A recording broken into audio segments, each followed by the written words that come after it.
이것은 정신병적 증상이라고 하는데요. 그 중에서도 피해망상이 가장 흔합니다. 피해망상은 말 그대로 누군가 나를 해치려 한다는 것을 굳게 믿고 있는 것입니다. 안녕하세요. 정신과 의사 장지원입니다. 요즘 과식, 폭식 때문에 체중 조절에 어려움을 겪고 계신 분들이 많죠. 많은 분들이 병원에서 다이어트 약을 처방받고 계십니다. 지금은 일본, 중국에서도 약을 받으러 한국에 오기도 하는데요. 오늘은 식욕 억제제, 그중 나비약, 눈사람약 등으로 잘 알려진 펜터민, 펜디메트라진에 대한 이야기를 하겠습니다. 일단 이 약들은 향정신성 약물입니다. 그래서 국가의 관리를 받는데요. 이유는 중독, 내성, 의존이 생길 수 있기 때문입니다. 이 약을 잘못 먹으면 정신병이 생길 수 있고요. 중독 상태가 될 수 있습니다. 이런 증상이 있을 때 우리 몸은 망가지고 있는 것입니다. 우리 몸이 망가지는 신호가 무엇인지 구체적으로 말씀드리겠습니다.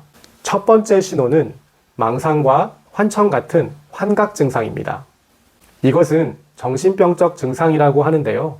그 중에서도 피해망상이 가장 흔합니다. 피해망상은 말 그대로 누군가 나를 해치려 한다는 것을 굳게 믿고 있는 것입니다. 이런 망상이 시작되는 초기 증상을 잘 알아차리셔야 합니다.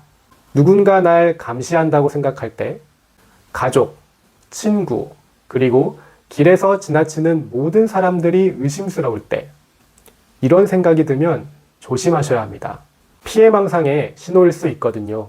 이때는 당장 약을 끊고 정신과 치료를 받아야 합니다. 두 번째 신호는 이유 없이 우울하고 피곤하고 무기력할 때입니다. 특히 약을 먹지 않았을 때 더 심합니다. 아무 일도 없는데 그냥 기분이 우울하고 만사가 다 귀찮습니다. 뭘 해보고 싶어도 너무 피곤하고 심지어 뭘 해볼 생각조차 안 듭니다. 일도 하기 싫고 집에 와서도 누워있는 것 빼고는 할 수가 없습니다. 그나마 약을 먹으면 좀 낫습니다. 약을 먹었을 때만 일도 좀 하고 친구도 좀 만날 수 있는 거죠. 약 없이는 제대로 생활할 수조차 없는 것입니다. 이런 상태는 필로폰, 코카인과 같은 마약에 중독된 상태랑 똑같습니다. 나는 살 빼려고 약을 먹었을 뿐인데 약 없이 못 사는 상태가 되는 거죠. 너무 무섭지 않나요?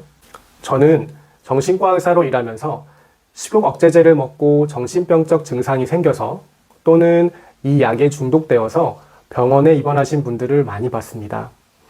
이분들이 몸과 마음의 건강뿐만 아니라 일상이 무너지는 것을 보면서 너무나 안타까운 마음이 들었습니다. 식욕 억제제는 기본적으로 과식, 폭식 증상이 있을 때 많이 찾게 됩니다. 특히나 폭식은 단순히 의지 문제보다는 그 아래에 감정 조절이나 충동 조절이 어렵거나 짜증, 우울, 불안과 같은 감정과 관련된 문제가 있는 경우가 많습니다. 그래서 저는 여러분이 아무리 빠르고 쉽게 살을 빼고 싶더라도 보다 근본적인 문제에 대한 해결책을 고민해 보셨으면 좋겠습니다. 물론 어쩔 수 없이 펜터민, 펜디메트라진과 같은 식욕 억제제를 복용할 수밖에 없는 경우도 있을 것입니다. 그때는 제가 말씀드린 부작용을 잘 기억하시고 권고 용량과 허가 기간 내에서 안전하게 복용하셨으면 좋겠습니다. 이상 정신과 의사 장지원이었습니다.